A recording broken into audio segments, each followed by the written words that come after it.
sometimes this concept, we look at a concept from the Quran that Allah is telling us to do something, and it may seem a little like,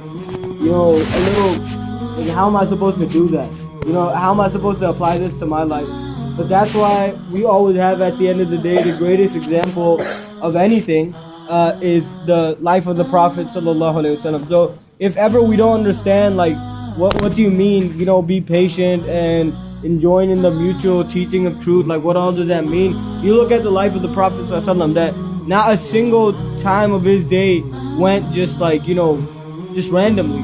Everything that he did, it was all, the Prophet possessed such vision, that he utilized his vision, that he knew what he was going to do throughout the day. And that included, I'm going to hang out with my friends, spend time at home, go do this, go do that, I'm going to sleep around this time. He had his entire day planned out because he knew what was going to happen. Obviously, he was flexible. Something comes up, he can change up, stuff like that. But he always knew what he was doing. He knew where he was going. And that's something that I think Allah is trying to teach us through the life of the Prophet.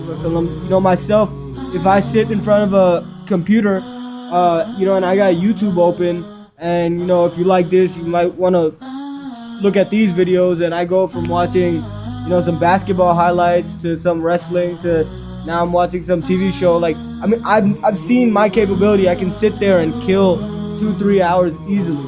And then when we look at the life of the Prophet, that when you're wasting time like that, you're benefiting nobody. You're not benefiting the people around you, and you're not benefiting yourself. And when we look at the life of the Prophet, he was constantly out to help someone else. He was out to worship Allah by helping someone else. And so, even when you look at Umar radiallahu anh, who was the Khalifa, he was ruling parts of Africa, parts of Europe and stuff like that. He still made time to walk the streets at night just to make sure everything's okay. Just to make sure the people are safe, the people are happy. There's nobody begging for food. Someone's begging for food, feed this person, and make him content.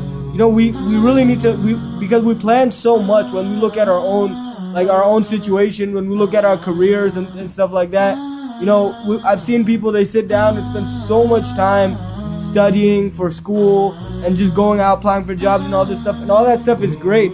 But if we don't have a plan for ourselves and how we're going to serve Allah throughout our day and throughout the rest of our life, then we got a problem, and we got to turn back and we got to figure out what we're doing.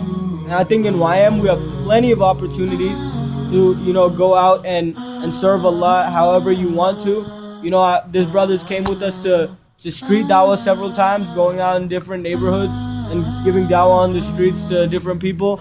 I know Moody and his squad, they go to feed the hungry on the weekends and stuff like that, go give food to people. And there's so many opportunities throughout the community, and we really need to start getting involved in that. That is the mutual teaching of truth. That is how we worship Allah, in addition to praying and all this stuff.